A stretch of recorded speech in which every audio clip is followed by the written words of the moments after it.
It was a hot and sunny September day in 1962. President JFK was standing at the Rice University football stadium. He was in Houston, Texas, attempting to convince a crowd of 35,000 in front of him, as well as the rest of the nation watching and listening to the broadcast. He was convincing them to support a risky project that would cost the country $6 billion a year and could well end up being a complete failure. The plan was to reach for the moon. Now, today, most of us think of that decision to send a man to the moon as an easy one. It's one of the greatest achievements in human history. Why wouldn't people wholeheartedly agree to Kennedy's request? But back in 1962, the perspective of the masses was very different. JFK himself had not always been convinced of the need to go to the moon. A year earlier, he had rejected a budget request from NASA that was aimed at sending a man to the moon within a decade. Like most Americans, and especially most of the government, he was against the idea. The costs were simply far too high. That was until the US started to fall behind in the space race. In 1957, the Russians launched the first satellite into space, Sputnik. CBS Television presents a special report on Sputnik 1, the Soviet space satellite. Douglas Edwards reporting. Until 2 days ago, that sound had never been heard on this earth. Suddenly, it has become as much a part of 20th century life as the whir of your vacuum cleaner. It's a report from man's farthest frontier, the radio signal transmitted by the Soviet Sputnik, the first man-made satellite as it passed over New York earlier today. The Americans were shocked that Russia, which was seen by many as technologically deprived, had beaten the global superpower to space. But that shock was about to deepen, as in April 1961, the Russians sent the first man into space, Yuri Gagarin. What's worse, Yuri became a global celebrity, worshipped even in Allied territories like the UK. The Russian Tu-104 touched down on London Airport. Among its passengers, one of the world's most famous men, Yuri Gagarin. The man who won a place in history by going in orbit round the Earth came to London to visit the Soviet exhibition. Only a little over 3 months ago, he was unknown. Now he is guaranteed a tremendous welcome anywhere in the world. The Americans had a lot of catching up to do, and the initial attempts to bridge the gap weren't promising. The first US mission to launch a satellite was nicknamed Project Flopnik, as the satellite exploded a few seconds after liftoff live on TV.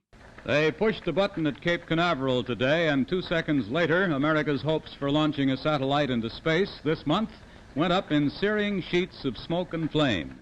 The launch was an international PR disaster. A great wave of advanced publicity focused attention at Cape Canaveral, Florida, for the launching of Test Vehicle 3 of Project Vanguard. What happened is already unhappy history. Another setback for the United States in the race into outer space. The Americans did manage to send Alan Shepard into space, but only 3 weeks after Gagarin. And unlike Gagarin, the Americans' ship did not orbit Earth. All of this resulted in humiliation for the US and a feeling across the world that Russia had edged ahead in the space race. Here's how Londoners in 1961 reacted to the news that Yuri Gagarin had beaten the Americans into space. Excuse me, what do you think of the news? I think it's fantastic. Well, I can tell you he's now back, safe and sound. Really? I didn't think he would get back. Man in space. What do you feel about this generally? Do you think the Russians have whacked us? Definitely. I really do. I think it's a marvellous achievement. I think there'll soon be a man on the moon at this rate. Thank you very much. You're welcome. I think it's very wonderful, but I think it's going to make the people very nervous of what's going to happen next. Against this backdrop, JFK became convinced. He felt it was crucial that Americans needed to get ahead of Russia and decided that the US government should set their sights on a moon landing. But this was no easy feat. His first step was to convince the public of the urgent need to go to the moon. The support was essential not only because they need the collaboration of thousands of engineers and scientists, but because it would also cost every American a fair bit of money. In total, Project Apollo, the code name for the moon landing missions, would cost America $25 billion. That's $288 billion adjusted for inflation today. For context, that is more than the entire GDP of countries like Finland, Portugal, New Zealand, and Greece. Kennedy's aides predicted at the time that each taxpayer would have to pay an additional 50 cents a week to fund the expedition. That's $182 a year, the equivalent of $1,801 today. And they need to pay that for over a decade. As you can imagine, persuading 185 million Americans that this was a good idea just wasn't as simple as you might think. So let's go back to the question I posed. How would you try to persuade people if you were in JFK's shoes? Well, you might take the rational path. You might try and share the data and evidence behind why putting a man on the moon is important. After all, that's how entrepreneurs like Elon Musk are campaigning to put a man on Mars today.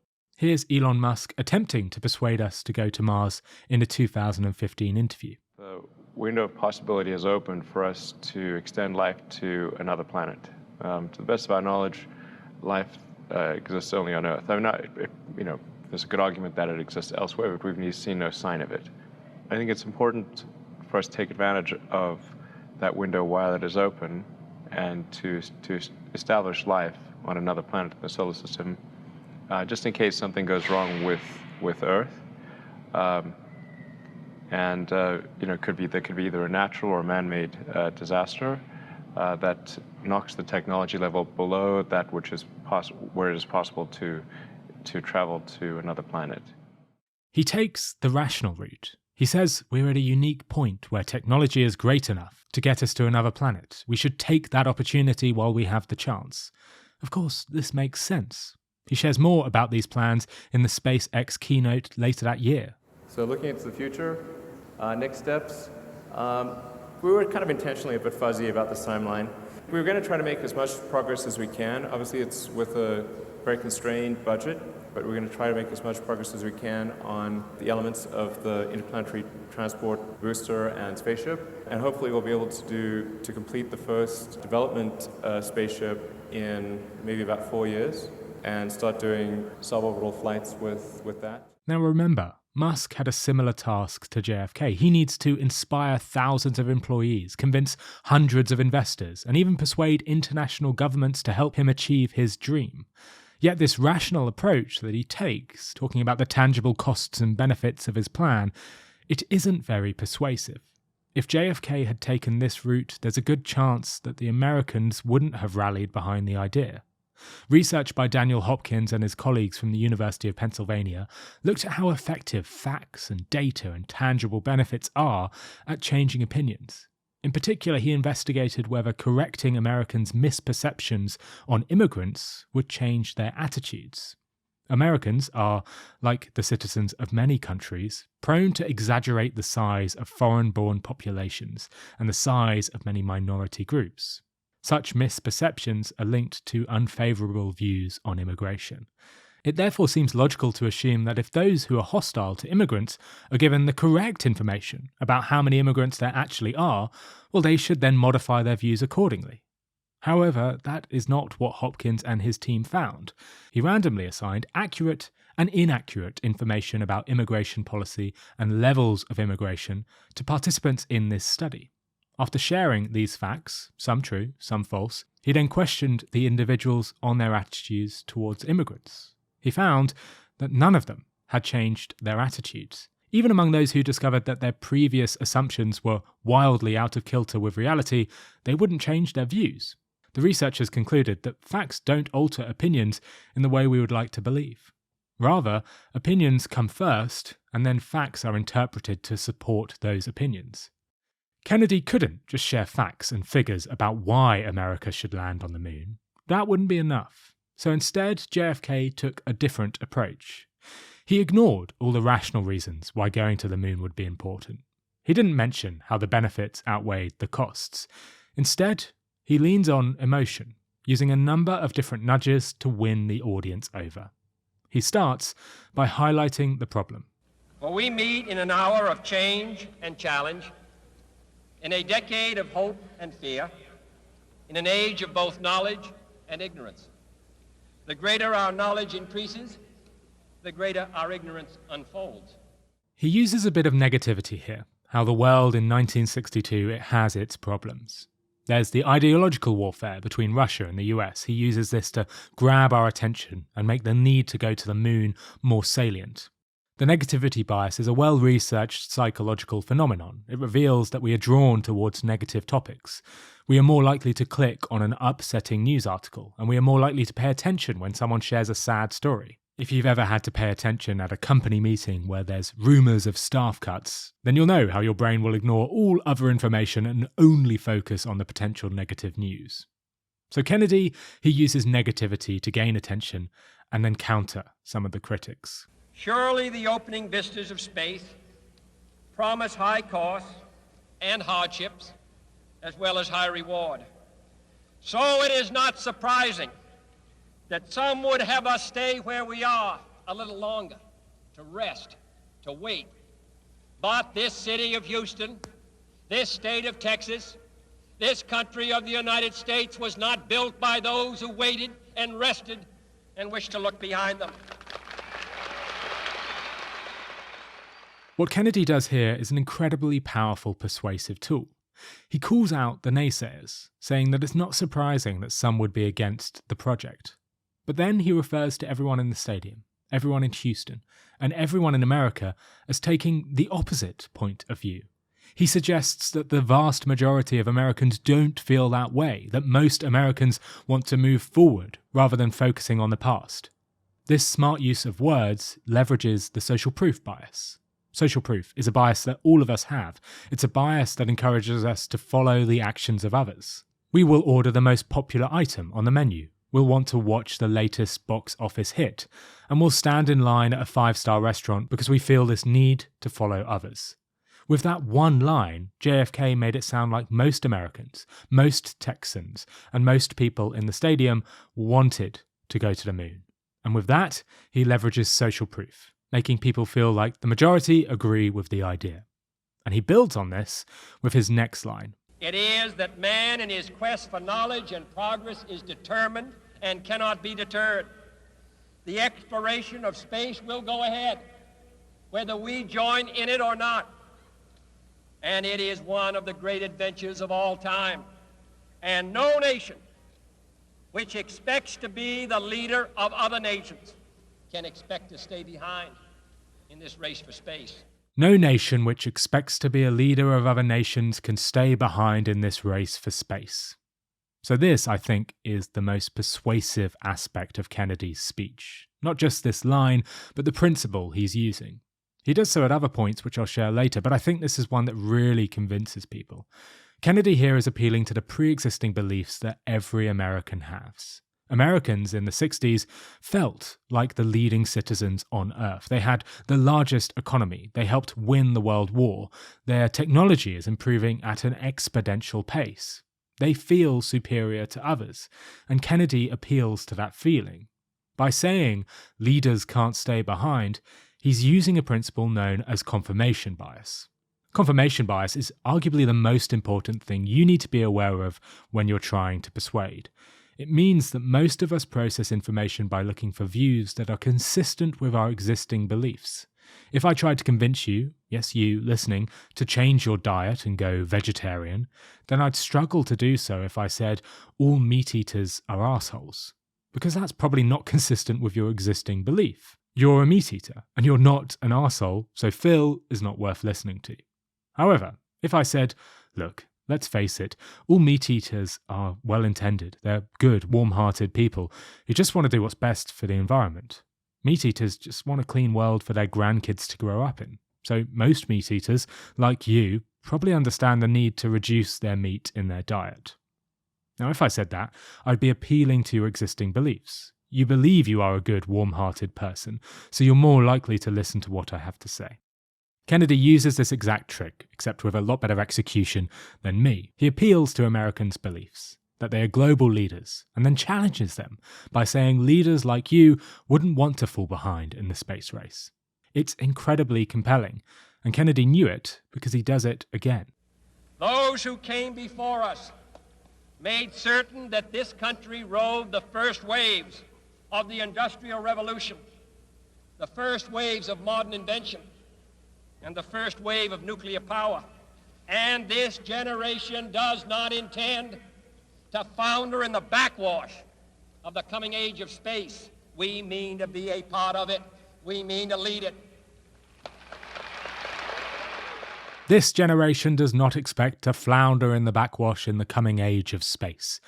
Again, he's appealing to Americans' pre-existing beliefs. He's reminding them of the American legacy, how their ancestors rode the waves of the Industrial Revolution, modern inventions and nuclear power, beliefs that will be strong and salient in the mind of the audience. And then he challenges them again, stating that if they don't go to the moon, they'll be worse off than the Americans who came before. There's a great study by 3 American scientists, Lord, Ross and Leeper, that shows how powerful the confirmation bias is. The study, which is cited in the great book Influential Mind, involves 48 Americans.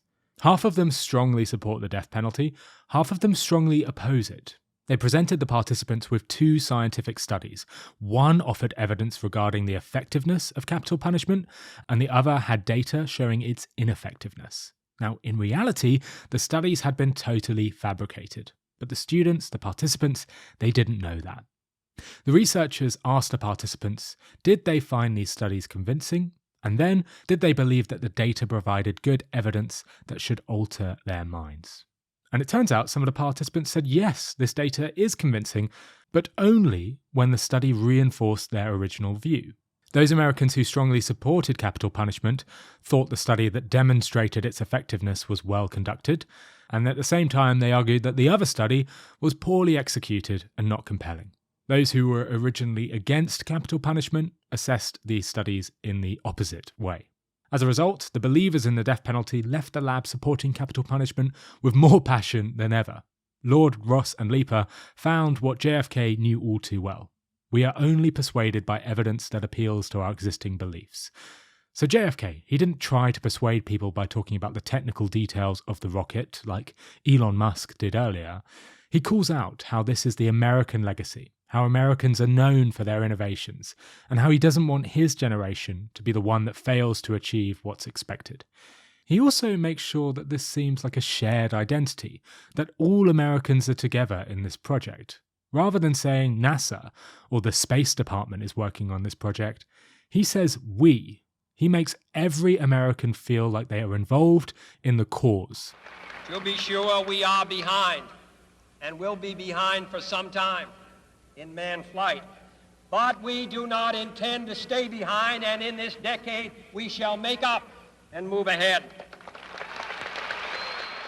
He continues this when justifying the costs, and while doing so, he uses some smart anchoring. To be sure, all this costs us all a good deal of money. This year's space budget is 3 times what it was in January 1961, and it is greater than the space budget of the previous 8 years combined.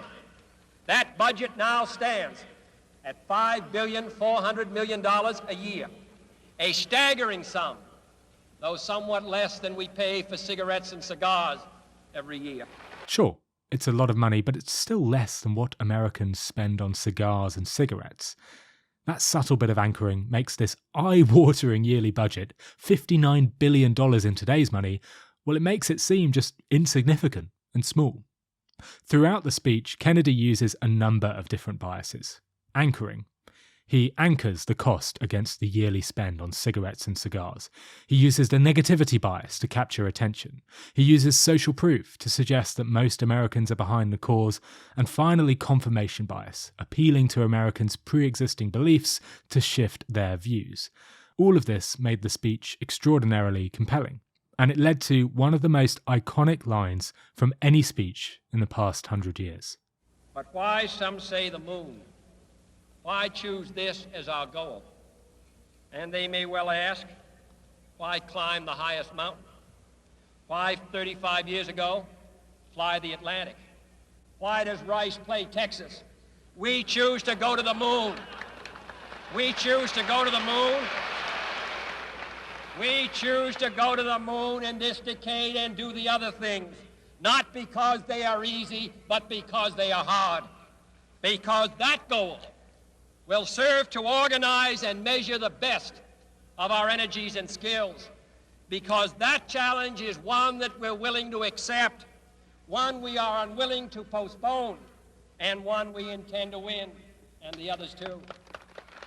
Over the course of this speech, in just 17 minutes and 40 seconds, JFK persuaded the nation. According to Tali Sherritt in her book, The Influential Mind, the impact of this speech was tremendous. The speech made headlines across the country and greatly enhanced NASA's profile. Some have speculated that if it weren't for that speech, as well as a similar one JFK had made to Congress shortly beforehand, well, we might still be reaching for the moon today. Let's face it, if I had woken up in Kennedy's shoes on the morning of that speech, there is no way I would have delivered something so compelling. Everything I'm taught instructs me to follow Musk's method of persuasion. In school and debate classes, you're encouraged to lay out the benefits of your argument, to highlight data that supports your view, to reference experts that agree, and to dispel points made by your opposition. Yet Kennedy, he used different tactics, and he became far more compelling because of them. By appealing to our emotions and leveraging those four biases, Kennedy persuaded far more people than any cost-benefit analysis could have. And reflecting on the impact of this speech, it's not hard to see parallels with the emotionally driven political campaigns run by Brexiteers or Donald Trump and how they persuaded voters. Ultimately, changing someone's mind has less to do with rational arguments and much more to do with irrational emotions. So next time you need to persuade, take a leaf out of Kennedy's book.